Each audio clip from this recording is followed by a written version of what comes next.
to Attack of the Pack, Part 5. Alright, Joe's wife is getting a little cranky back there, wants us to wrap it up. So, we're going to hit this a little fast.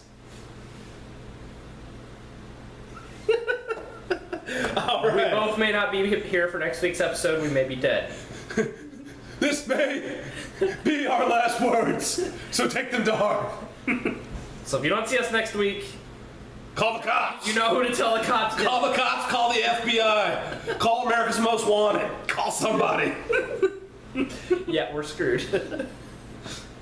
It was the wife in the kitchen with a frying pan. Alright. Maybe a frying pan for you, it's going to be very personal for me. Alright. Talking about the Titans.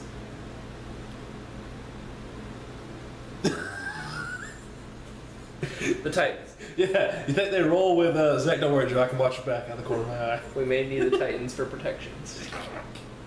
You think they roll with Zach Memberger?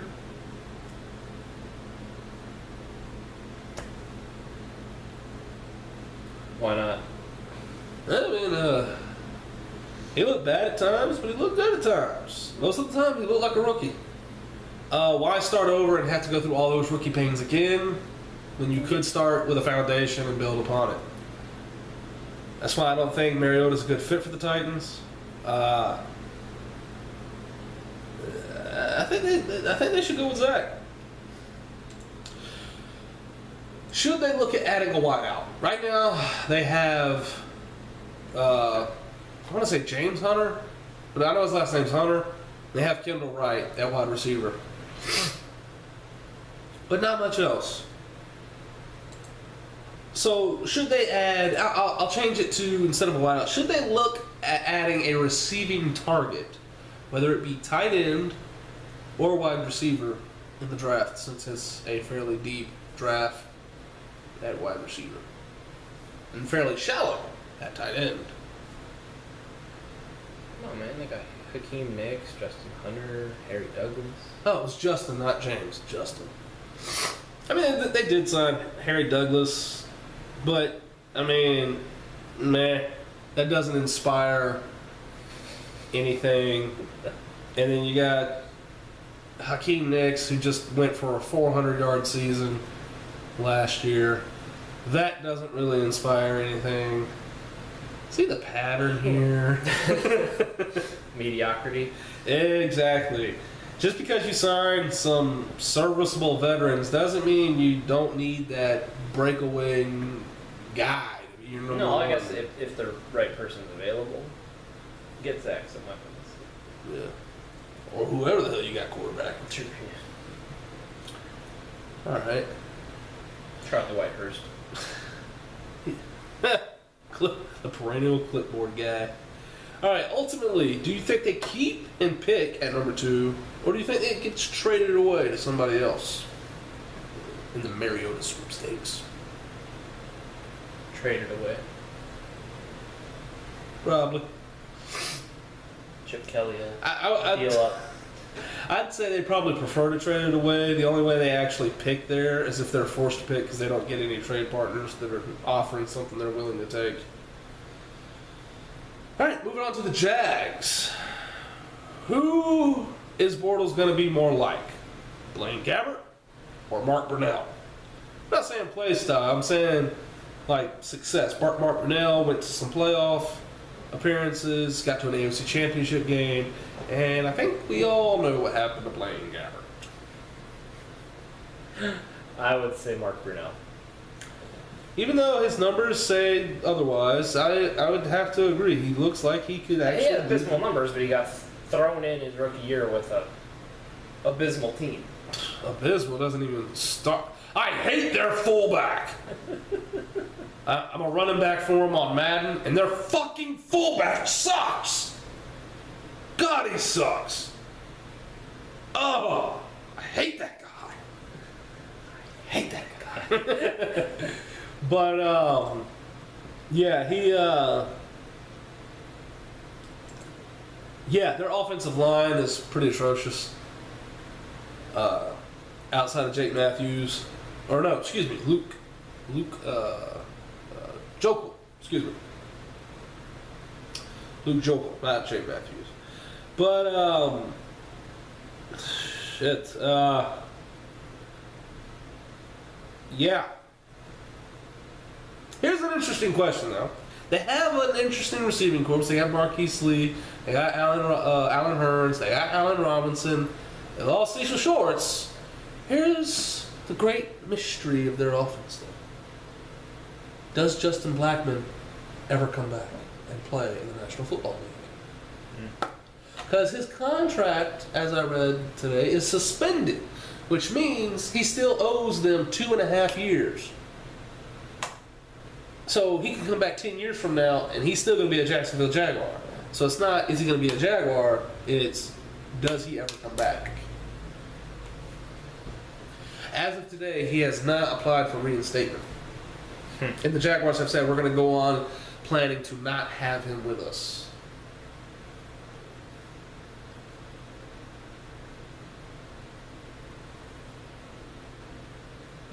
They can do without him. It could. But over like, what was it, 4 games, the dude piled up 400 and like damn near 500 yards receiving with Chad Henne.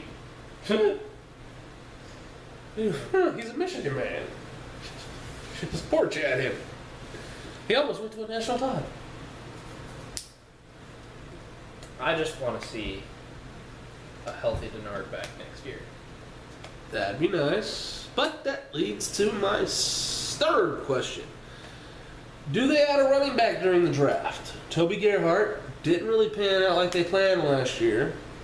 He could be seeing some snaps at fullback.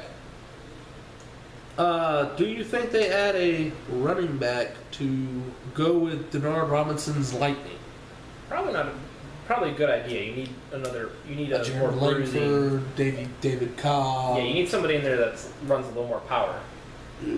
So I mean, you can't put the full load on. But that was the idea with Toby Gerhart.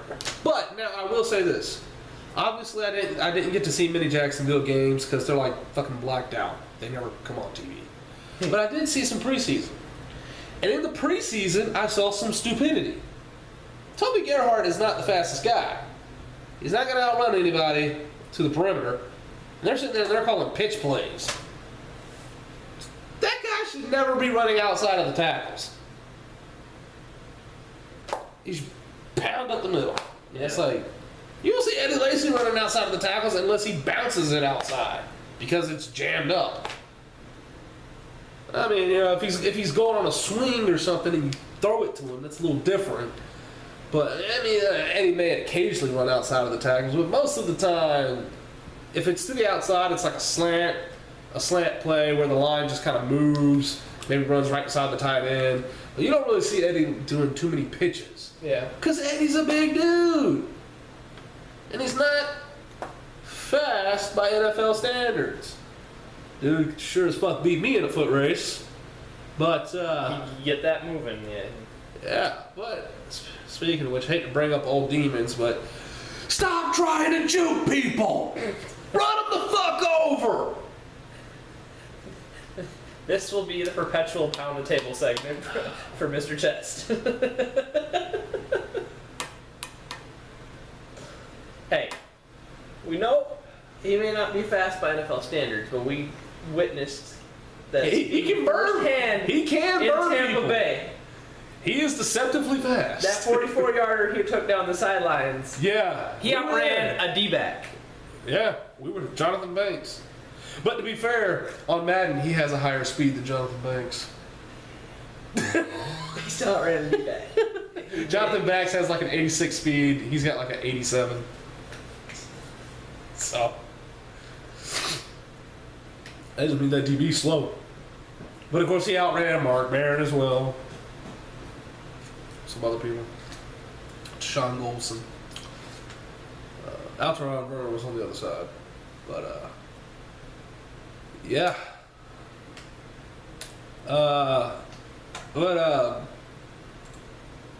Toby Gerhart doesn't have that kind of speed. He's not that fast.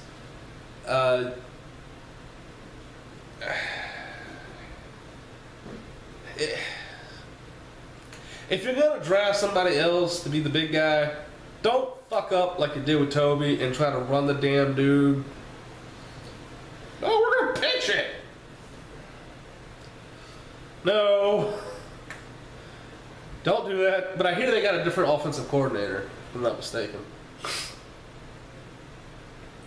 Which is good.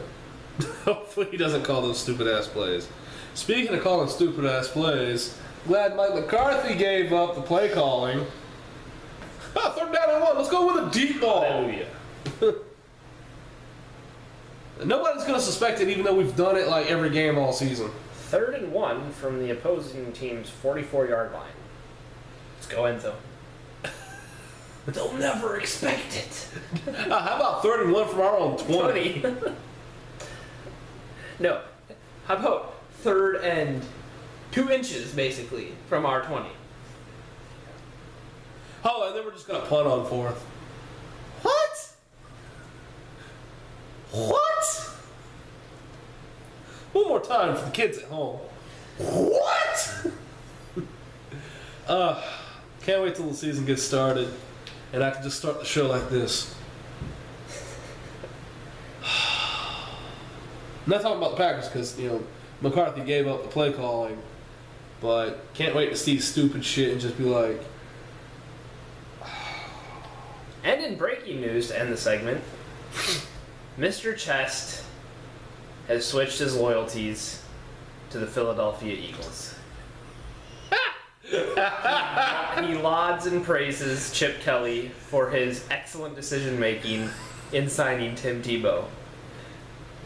Philadelphia Eagles 2015 season Super Bowl champions.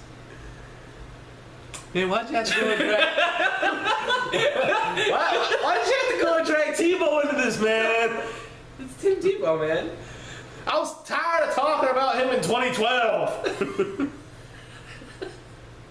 I don't want to talk about his ass again. This is a sore subject, folks. Well, it's not as sore as it was in 2010.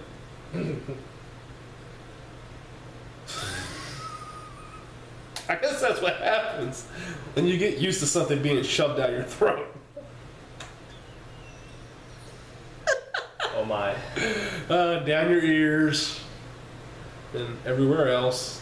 Every other orifice Tebow fans can reach. Anyways, yeah, that happened. But so did the New England Patriots signed in, 2 years ago. So saw how that turned out. Media stunt. Yeah, maybe. I don't know. They say they see improvement. We'll see. I'm not going to say yay or nay until we actually see him do something other than throw the ball on the ground. All right. Take it back. Let's run up. All right, so this has been another glorious episode of Attack the Back. The real shark, Joe. My fist is bigger. Yeah. All right, so we're obviously done here. We've been done for like 5 minutes. If you're still watching, thanks. You just hit like a milestone. You just have to like 5 minutes of complete bullshit. But It's the most epic part of the show. yeah, right. Very bullshit. enlightening. Yeah, extremely. Tim Tebow.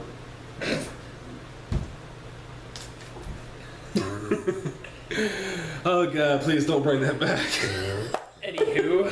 That's like Daniel Tosh said. T-bowing should be something you do only after you've done something horrendous. Then he showed that shit coming out of the abortion clinic. Just drops down and T-bows. Alright, this is Mr. Chest. Dodjo. Dodger. Signing out. We'll see you next week when we do the schedule release.